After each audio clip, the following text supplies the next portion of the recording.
Good afternoon, everyone. Today we are discussing what we call pressure differences.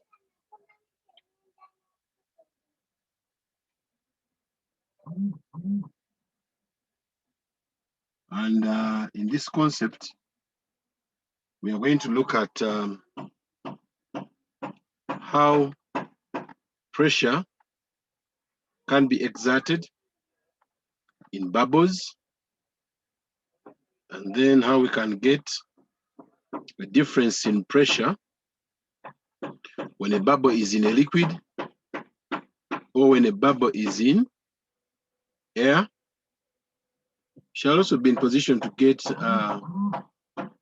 combined bubbles if bubbles coalesce or get merged and are more than one. What would happen to these bubbles? So we have what we call excess pressure.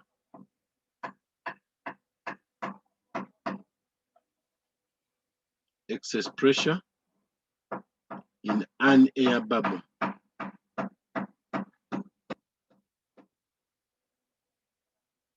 Excess pressure in an air bubble. So if you consider an air bubble of radius r,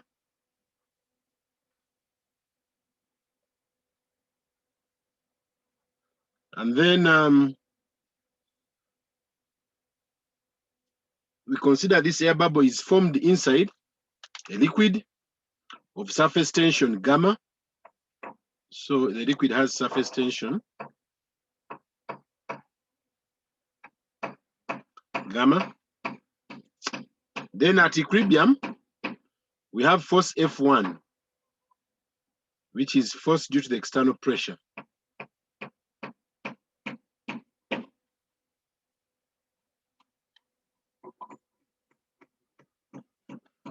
Then we also have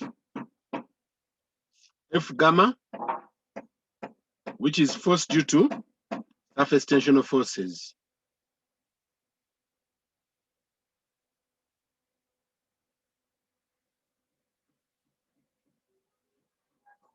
Those two forces, that is the external pressure, the external force F1 as a result of external pressure, and the force due to gamma, because gamma acts on the surface, they will be equivalent to the force due to the internal pressure, F2. So F2 is the force due to internal pressure.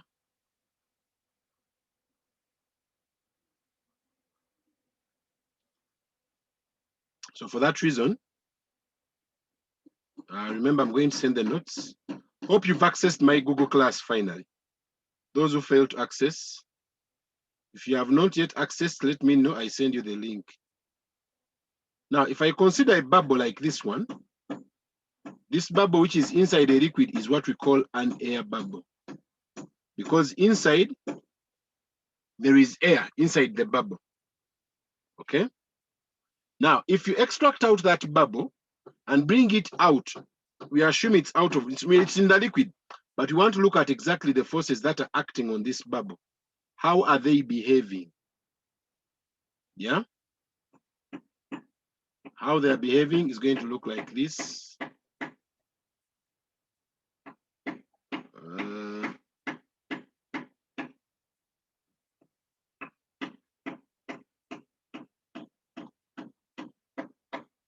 Whereby if you look at this as a surface,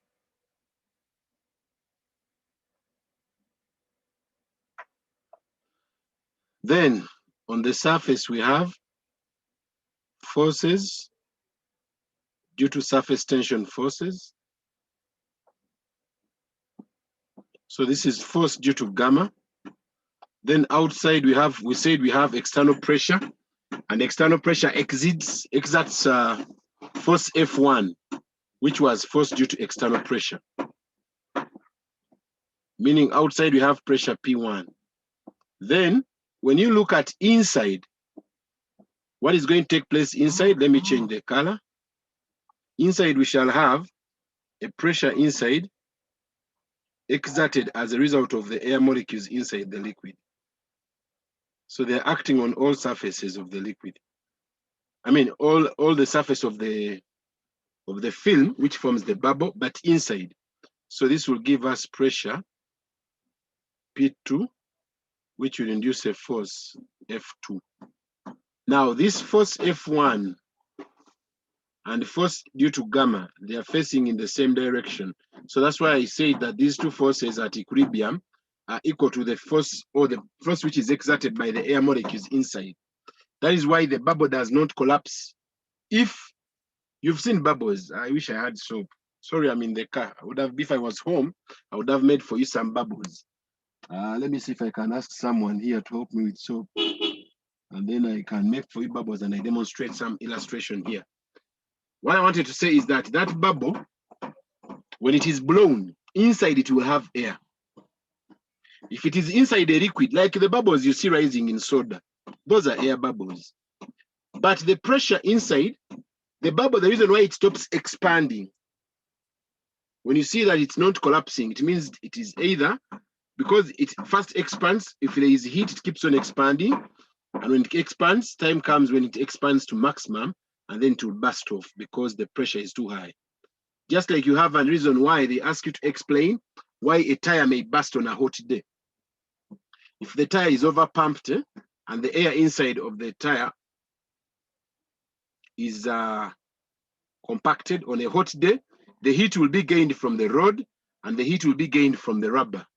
That will give the air molecules inside greater kinetic energy, thus exerting a high pressure on the tires. So as the pressure is exerted a lot on the tires, time comes when these air molecules exert a lot of pressure and the tire bursts.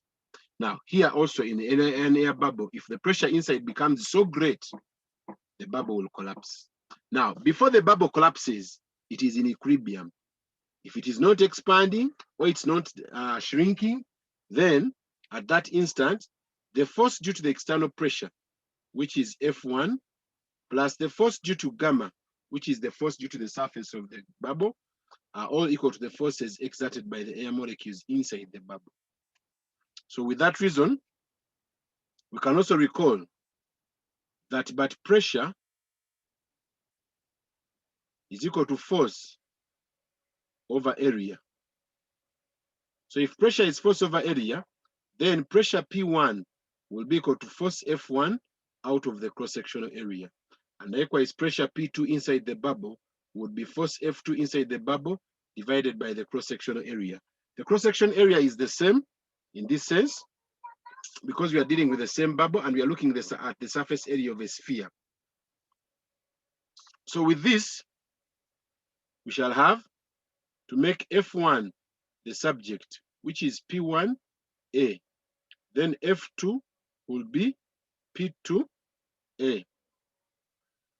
So when you sum them up, you'll have P1A plus F due to gamma is equal to P2A, meaning F due to gamma will be equal to P2 minus P1 times cross-sectional area, capital what?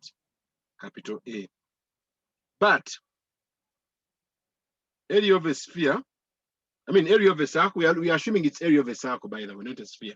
So if it's area of a circle, because we are assuming the bubble is circular, then it is pi r what?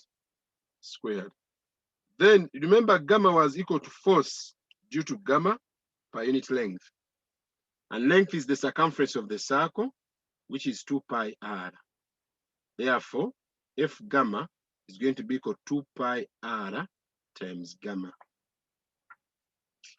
Now, with that reason, we substitute and we shall have P2 minus P1 times cross-sectional area, which is pi r squared, is equal to F due to gamma, which is 2 pi r gamma.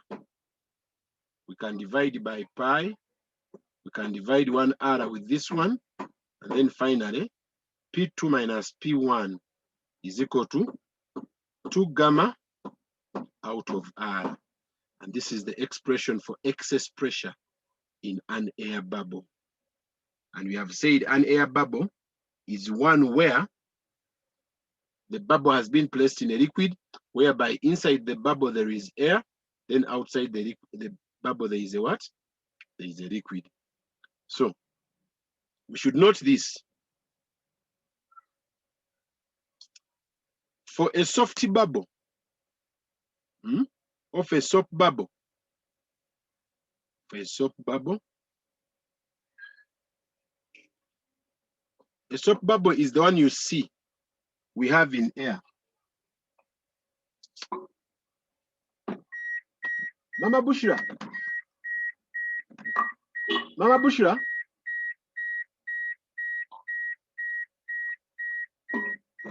Jangu boy.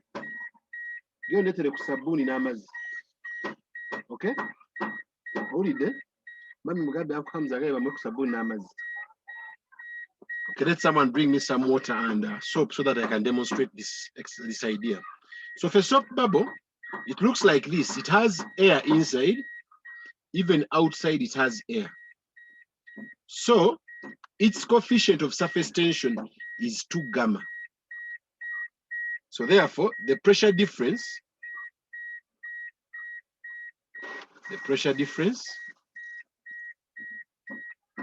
in a soap bubble,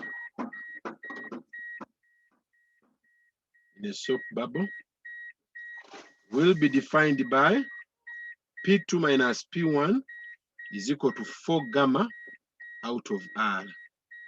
So for it, if you're deriving it, where we have used gamma, you'll have to use 2 gamma.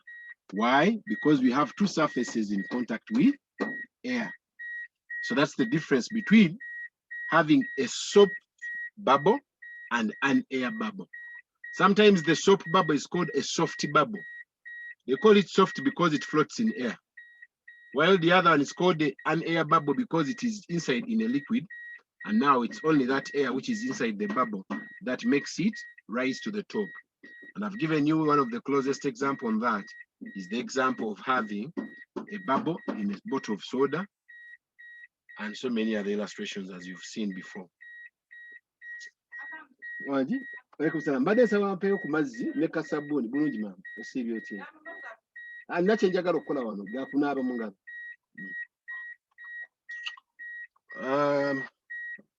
So with that, as they bring the illustration to show you the bubbles, let's have an example written down as we wait for the soap and the bubble and the water. An air bubble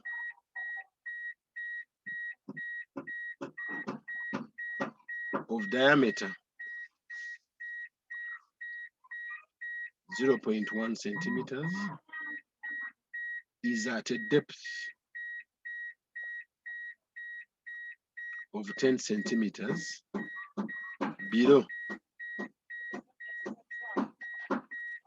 the water of density 1,000 kilograms per meter cubed. That's all.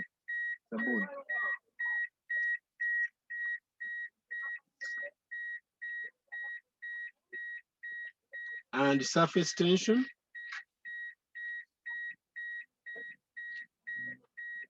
of water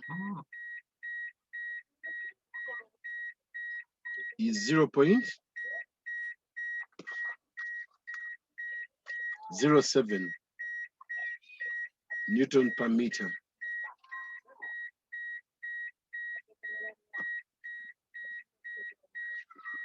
Given that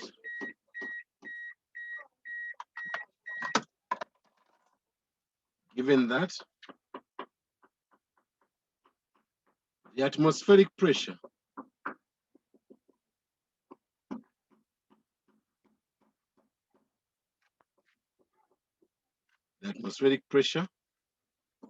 is 760 millimeters of mercury, and the density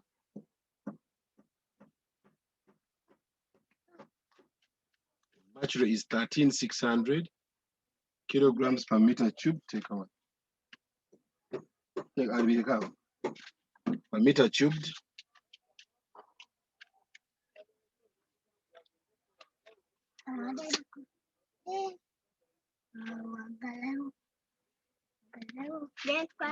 Find the internal pressure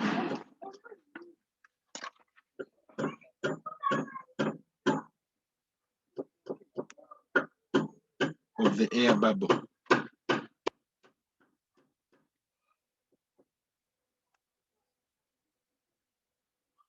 Now, to start with, this air bubble is inside the liquid.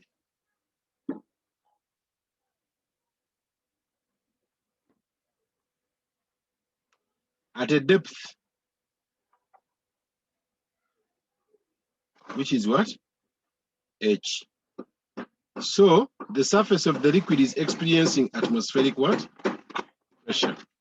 So the external pressure, P1, will be the atmospheric pressure plus pressure due to the height of the liquid at which the bubble is. The atmospheric pressure is 760 millimeters of mercury. When you convert it, we shall get 0.76 times density of mercury, which is 13,600, times gravity, 9.8, plus H rho G, the pressure due to the height of the liquid above the bubble, which height was given as, what was the height? 10 centimeters. So 0.1 times density of water, which is 1,000, times 9.8. Can you get me the value of P1?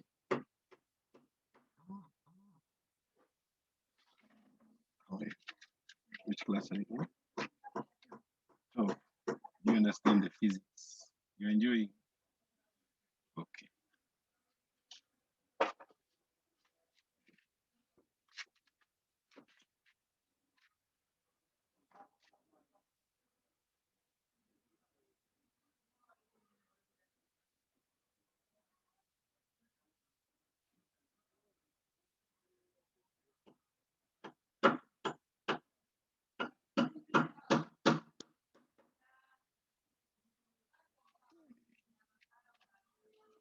Guys, press your calculator.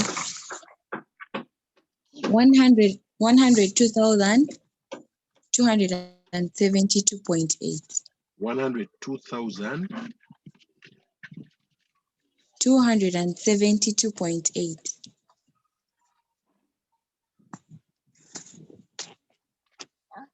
They're asking us for the internal pressure. So P1, outside pressure, minus P2. I'm assuming inside pressure is P2. Minus P2 is equal to, it's an air bubble, is equal to 2 gamma out of R, the radius of the bubble. So we are looking for P2, so P1 minus 2 gamma over R will be equal to P2.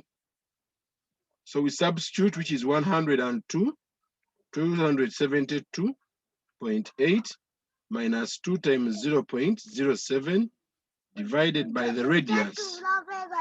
The radius was given by what? They gave us its diameter.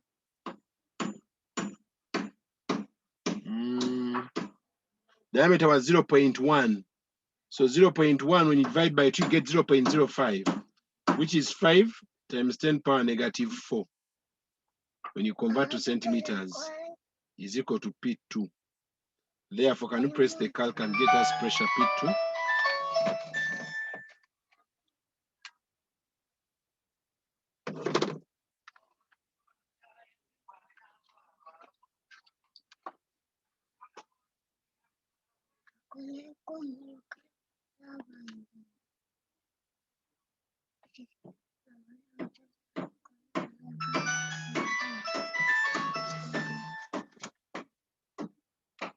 Hello?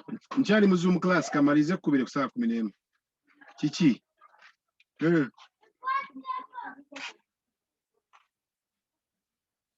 Lita. Atogula bingi.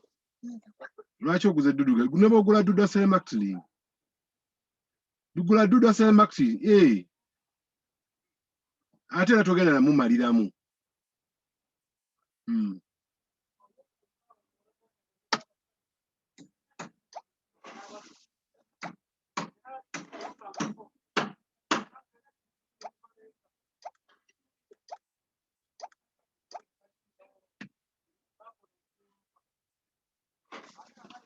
Press the calc and get the answer.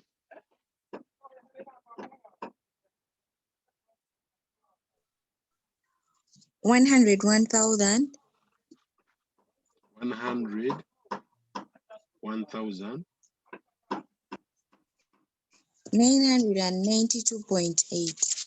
992.8 pascals. So that's the internal pressure.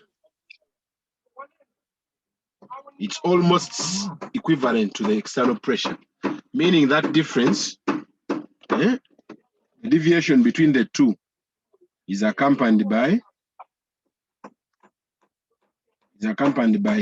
this ratio outside. So I wanted to demonstrate to you.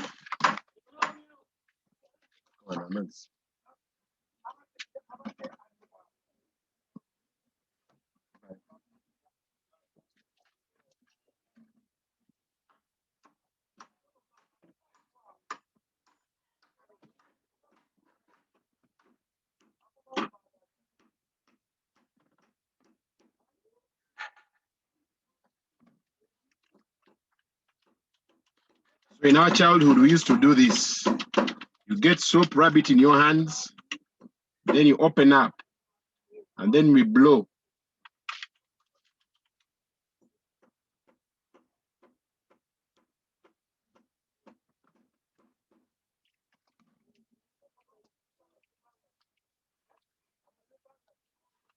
So we could do this. You see that? Are you guys seeing what I've done? Check out this bubble.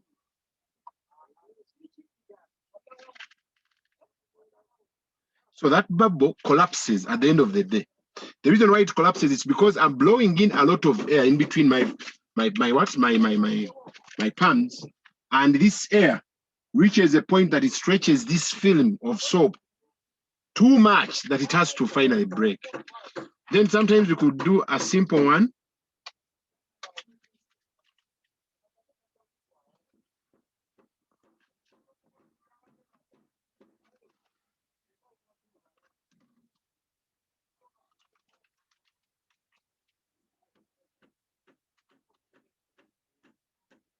Sometimes you could do it like this, then you blow.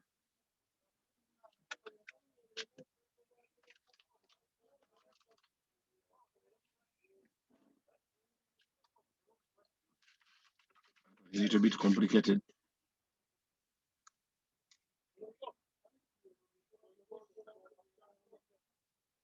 So basically, that's how the bubbles look like. Now, if you've ever seen a bubble machine,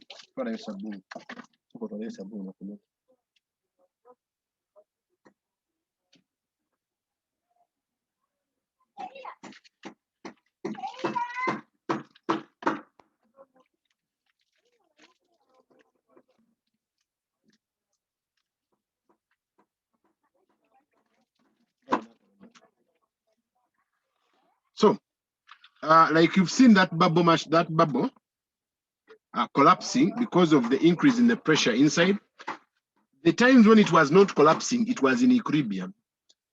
Yeah? There is a time I could rub my palm, my fingers, then when I spread out the bubble, it could be held stationary in between my palms. It means the air which was inside this way was exerting the same air, the same pressure as the air outside this way. So in that state, it was in what? Equilibrium. So if it is in equilibrium in that state, it means the pressure inside and outside is equal. Whereby if pressure increases on one side, then it can bring about the bubble, either making a protrusion on the other side until it collapses, or it collapses there and then.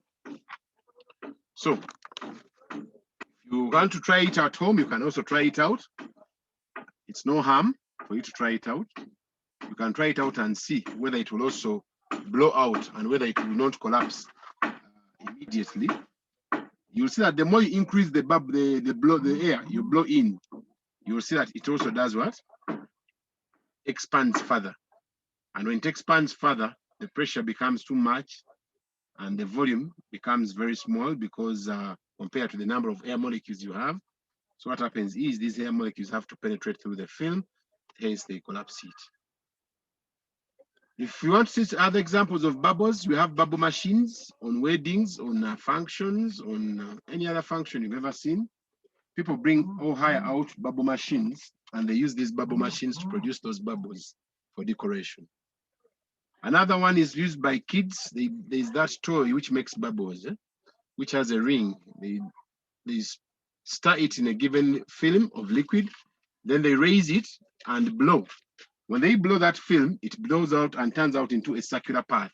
Into a circular bubble, which the kids can enjoy playing with by making as many bubbles as possible. Okay. With that definition, unless if someone has a question, before I can introduce the derivation for soft bubble.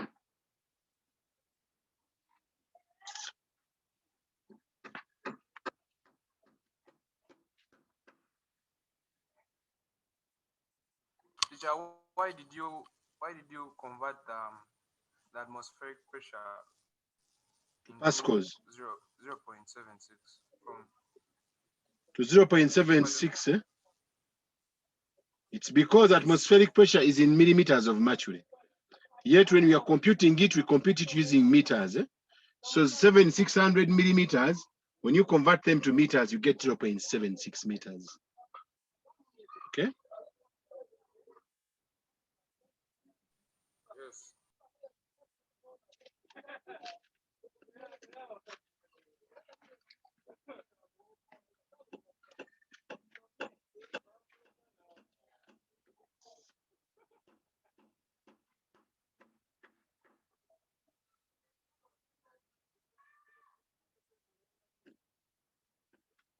Now, sometimes I told you the soap bubbles, sometimes they're called soft bubbles. So we can call it, it's a soap what? Soap bubble. This one is a bubble which is in air. If it is in air, on its surface, it has got surface tensional forces.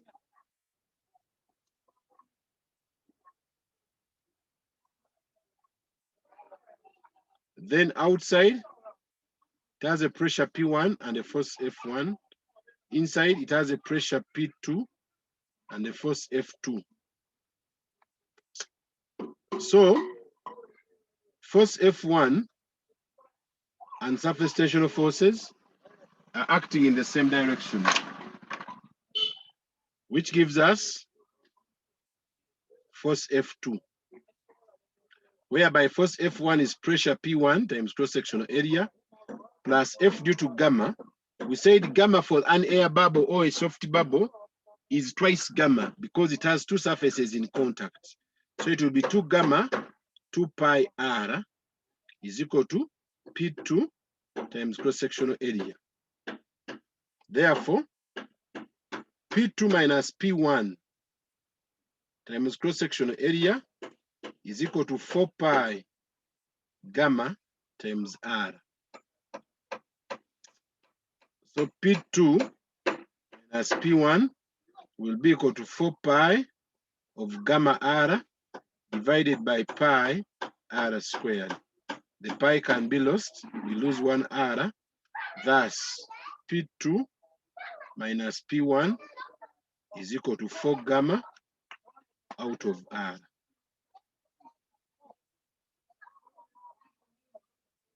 That is why I said when you're deriving an expression for a soap bubble or for a soft bubble, we consider the gamma as 2 gamma as a result of being in contact with air twice. So when you make their derivation, their pressure difference is quite different from this first one we saw. And it differs by just a factor of 2 with the gamma.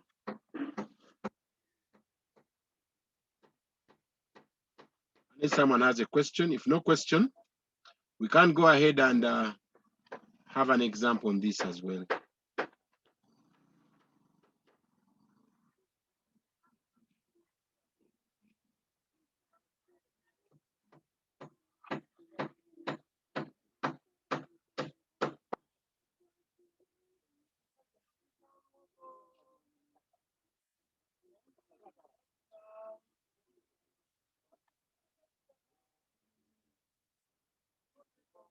So example, a soft bubble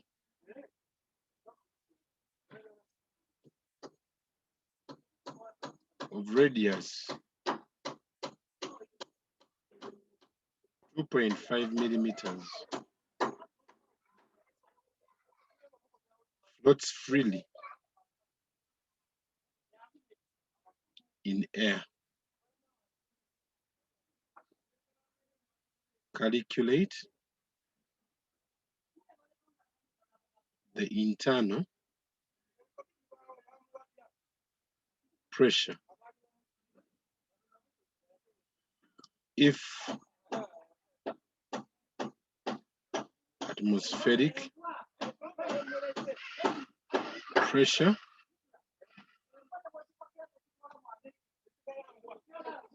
is 1.01 times 10 to the power 5 pascals and surface tension of soap is 0.03 Newton per meter. So we have a soft bubble, whereby this soft bubble is actually having a radius of 2.5 times 10 power negative 3 meters. The external pressure P1 is 1.01 times 10 power 5 pascals. Gamma of soap is 0.03. If you want to illustrate this, it looks like this. The external pressure is P1. We are looking for the internal pressure. Then on the surface, there is surface tensional forces. This one has force F1. This one has force F2. Therefore, the pressure difference will be P2 minus P1 is equal to F of gamma. And some people just cram that where the circumference bends from is where we have pressure which is greater. So P2 by all means is greater than P1. Eh? But like I said, we avoid cramming. We need to understand the physics behind. Eh? So when you deduce the expression, we shall get pressure P2 minus P1 is equal to 4 gamma out of R. We are looking for the internal pressure, which is P2. So internal pressure P2, we have the external pressure.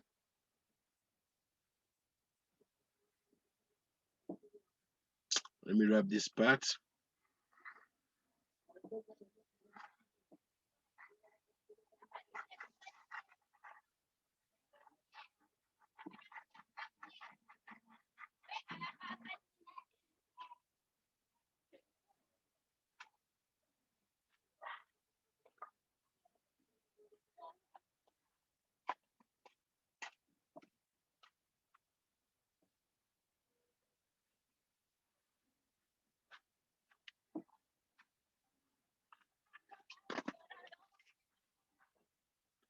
So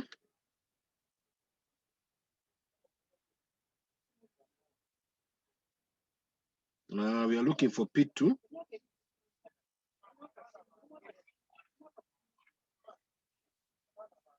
P2 is greater than P1. When you subtract, we shall have. Wait, let me first deduce it again. P1 times cross-section area plus F due to gamma is equal to P2 times cross-sectional area. Yeah, I think we are right. It's P2 minus P1. Okay, I just wanted to check. So the pressure inside is what we are looking for. So P2 would become pressure P1, which is 1.01 times 10 power 5 plus 4 times gamma, which is 0.03 divide by the radius, which is 2.5 times 10 power negative 3. So pressure P2 will give us what? Can you compute this?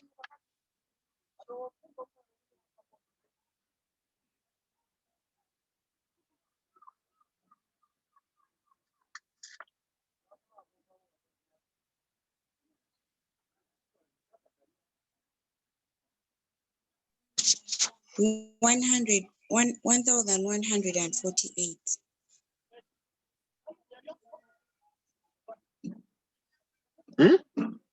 1,000? No, teacher. 101.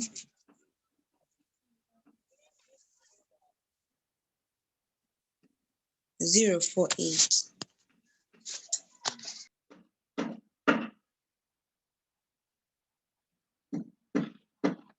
Okay, so that is an example on a soap bubble. Then the next difference is going to be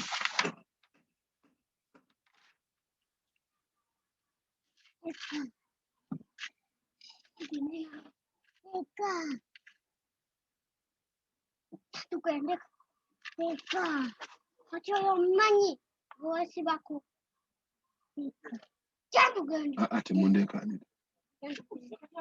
ani ono yani ono yani Ashid ama kale ama genda eka ojja kudda edda, okay?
hope you're now there so that I can take you through those illustrations.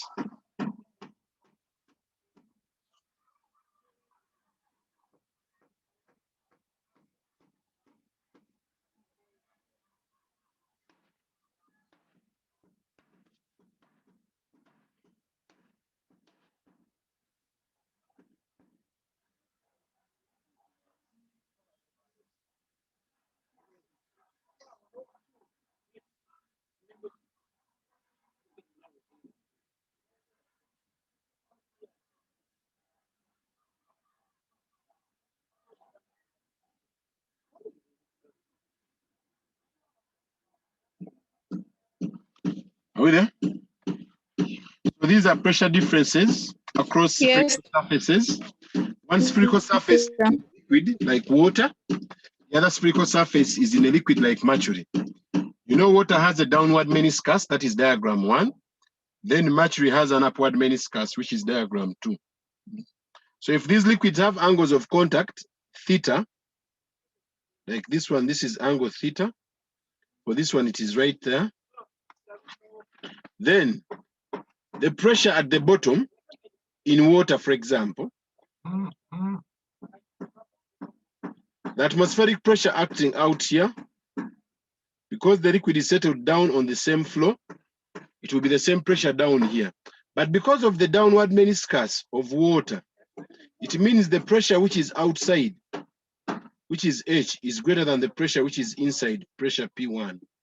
So the pressure difference there would become H minus P1 is equal to 2 gamma cos of theta divided by the radius R.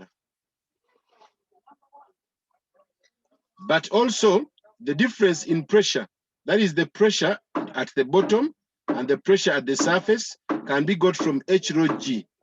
So also the pressure at the bottom minus P1 is equal to the pressure due to the height of the liquid, which is small h rho G. Now, because equation 1 and equation 2 are the same, this is for water, then h rho G is equal to 2 gamma cos of theta over R. Then we can derive the formula again for height as 2 gamma cos theta over rho G R, which is the same expression we got earlier when deriving the height and when deriving the angle of contact. So that is when you are dealing with water whose meniscus is a downward shape. Now, if you want to deal with mercury, which mercury has an upward meniscus, then we can have mercury equations in this form.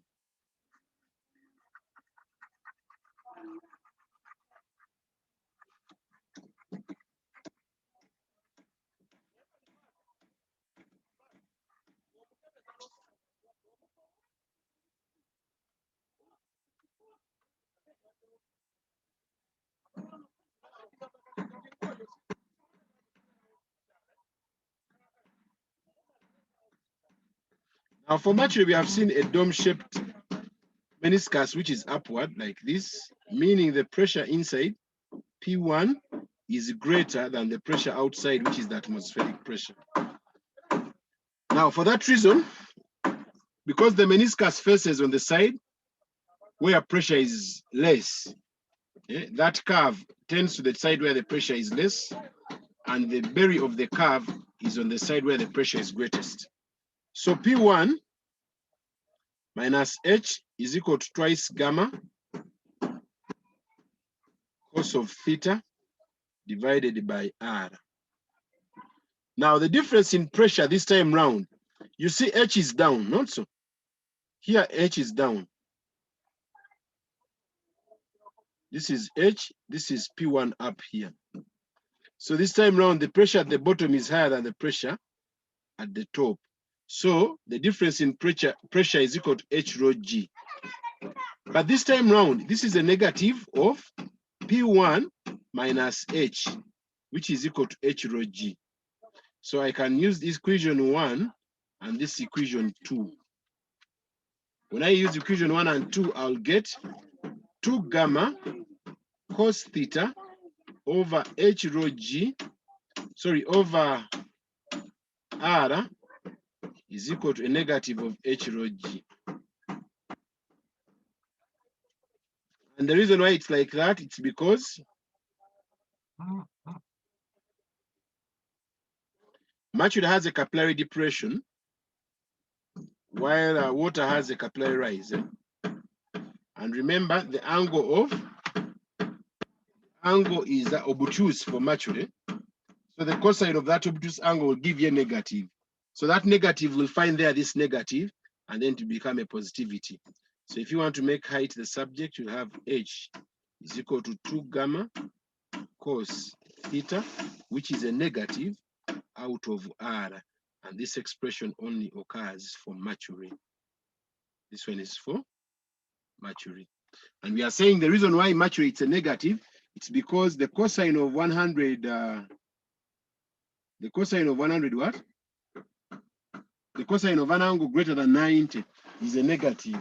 So that negative will meet with this negative, and then we shall get a positivity, right? So those are the two derivations I wanted us to talk about. We shall start from here next time.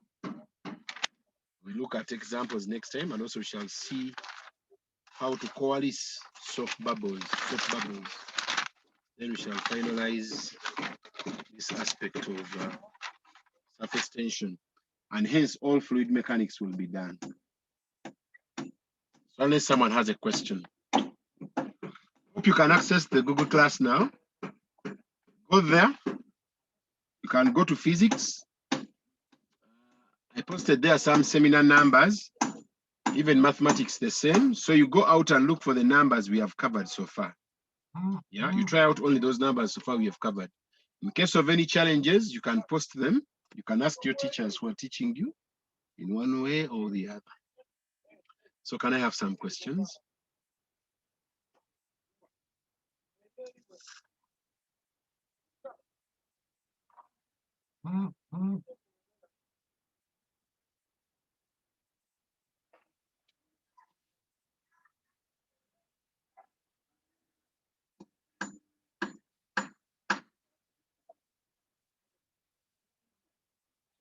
Any questions?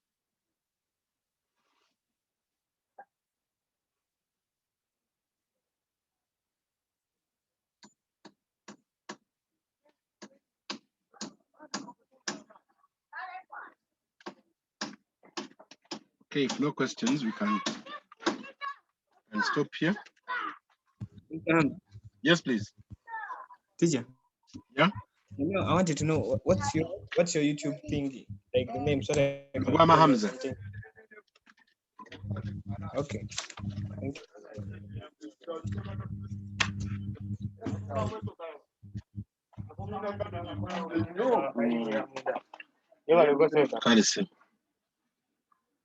So we shall start from there next time.